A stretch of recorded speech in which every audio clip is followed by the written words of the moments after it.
안녕하세요, 세일러 여러분. 이전 영상을 통해서 저희 요트에 대해서 간략하게나마 소개를 드린 적이 있는데 좀 더 자세한 설명을 드리고자 제작한 영상입니다. 좀 지루하실 수도 있지만 요트에 대한 다양한 설명도 가미할 생각이니 보시면 도움이 되리라 생각됩니다. 저희 요트는 프랑스 앙상볼트 보트에서 제작된 스프린트 95입니다.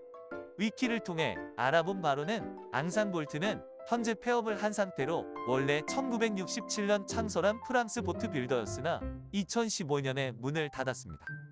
주로 빠른 경기전급 크루저 요트를 만들던 소위 레이서 크루저를 만들던 유능한 보트 빌더였으나 폐업을 하였습니다.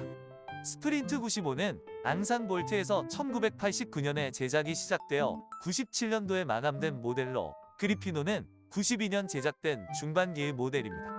스프린트 95는 위키에도 적혀있듯 레이크레이셔널 킬보트로 즐기면서 탈 수 있는 킬보트를 추구한 모델입니다. 여기서 킬보트가 뭐지? 하실 수 있는데 다들 아시다시피 요트의 중요한 부분의 이름이 킬이죠. 용골과 같은 의미로 사용되기도 하는데요. 일반적으로 생각하시는 요트의 이미지보다는 딩기에 가까운 경기력에 치중한 소형 레이싱 요트들을 킬보트라고 일반적으로 부르기도 합니다. 우리나라에서 많은 수가 활동하는 제24나 멜지즈24 등 편의시설 따위는 바다에 내동댕이 치고 오로지 속도만 원하는 그런 보트들입니다. 다만 레크레이셔널이란 말이 붙었듯이 약간의 편의시설이 추가되어 킬보트에서 CR로 변화한 케이스입니다. 내부 편의시설은 선수 침실, 변기, 싱크대, 옷장, 좌우 소파가 있는 형태입니다. 현재는 경기력 향상을 위해 대부분 철거를 한 상태죠. 선체의 재질은 유리섬유입니다. 요즘은 카본이나 코어, 알미늄, 강철 등 많은 재질들이 개발되어 요트의 강도, 무게 경감, 속도 향상 등의 공헌을 하고 있습니다. 카본은 특수한 수지와 진공 압착, 굽기 등을 거쳐야 하는 어려움이 있지만 초고가의 재질답게 극도로 가볍고 강하며 탄성이 좋습니다. 노터즈 스완의 레코드 브레이커로 얼마 전 진수된 스코어피우스가 있습니다. 마스트 꼭대기부터 킬까지 전체가 카본이죠. 무게가 43m 요트인데 60톤가량밖에 나가지 않습니다. 코어는 양쪽에 FRP 등의 재질의 가운데 다른 강도를 가진 재질을 끼워 넣어 만드는 복합 재질입니다. 가볍고 감성이 좋으며 단열, 소음 등의 차폐 능력이 좋지만 누수가 되면 재료끼리 박리가 일어난다고 합니다. 물론 현대의 고급 요트에서는 거의 사라진 사항이고 관리를 잘한다면 긴 수명을 가지고 있습니다. J24의 J보트가 컴포짓 코어 선체로 마케팅을 하고 있는 등 중상급 이상의 요트들은 이 재질이라고 보시면 됩니다. 알미늄은 OVI사의 요트 등 극한 환경에서 잘 버틸 수 있고 강한 선체 재질 및 수리의 용이성에 있어 대양항에 적합합니다. 다만 전용 페인트 등의 관리가 귀찮은 점이 있습니다. 길이는 9.5m, 약 31피트이며 요트는 보통 모델명 뒤에 나오는 숫자가 피트나 미터를 뜻합니다. 베네토사의 퍼스트 40.7은 40.7피트, 저희 요트의 95가 9.5를 뜻하는 것처럼 말이죠. 회사마다 네이밍이 다 다르니 어떤 기준으로 붙였는지는 회사의 모델들을 보시면 알게 됩니다. 그리고 요트의 중요한 정보 중 하나인데 전장과 수성간장이 적혀 있습니다. 전장은 배의 제일 앞에서부터 제일 뒤까지, 수성간장은 물에 이상적으로 잠겨 있을 때 잠긴 부분의 처음과 끝입니다. 모든 요트 디자인은 레이싱과 크루징 두 가지로 나뉘는데 경쟁을 추구하는 경기가 그렇듯 레이싱에서 발전한 장비들이 일반적인 사양이 되곤 했습니다. 10년 이전에 만들어진 레이싱 요트들은 기본적으로 레이크 스템, 선수가 수성간장보다 앞으로 튀어나온 디자인이었습니다. 수성간장은 전장보다 항상 작았죠. 10년대에 이르기까지 대부분의 레이싱 요트들은 스트레이트 라인, 즉 선수가 수성간장과 거의 동일한 위치에 있고 넓은 선미로 플레이링을 일으키는 데 주력했습니다. 요즘의 디자인들은 넓은 선미는 동일한데 수성간장의 시작점이 전장의 시작점보다 더 앞에 있는 푸트식 너클 선수를 취하고 있습니다.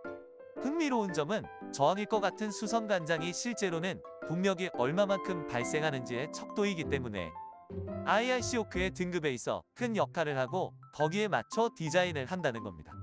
유체역학적 이야기로 들어가는 부분은 과감히 제끼고 저도 큰 전문가는 아니라 자세히는 모르지만 공기 중에 노출된 부분은 유체역학에서의 추진력을 만들지 못합니다.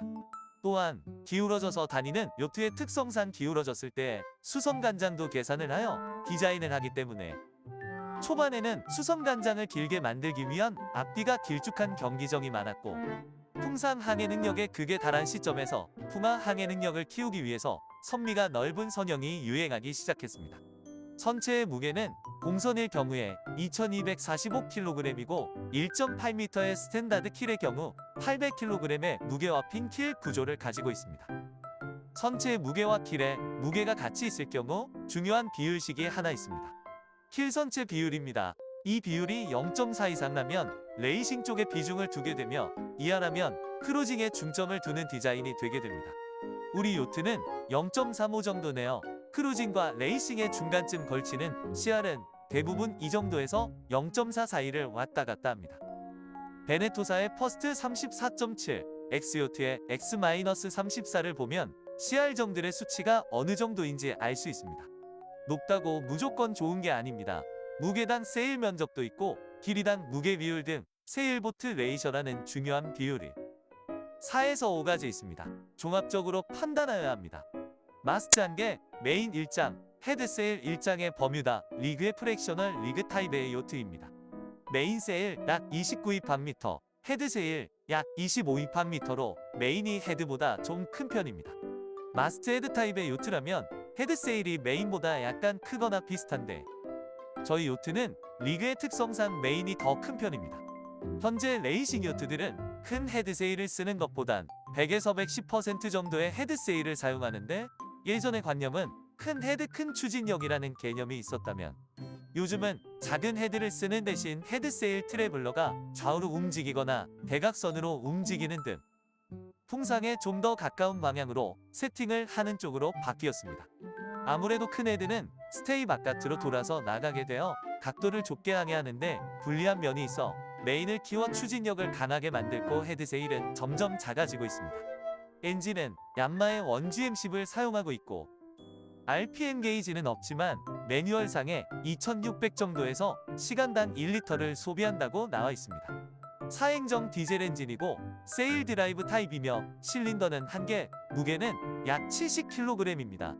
연료 탱크는 30리터 정도의 원통형 탱크로 보통 선체 바닥에 네모로 만들어진 요트들과 다르게 우연 선미 측 외벽에 부착되어 있습니다. 엔진으로 최대 7노트 정도 항해하며 기본적으로 5에서 6노트 정도로 항해하고 있습니다. 오크의 인증서 적힌 대로 폴딩 이어 프로펠러를 가지고 있습니다. 폴딩과 비폴딩의 차이는 항해 시 약 0.1에서 0.2노트 정도 차이 난다고 보시면 됩니다.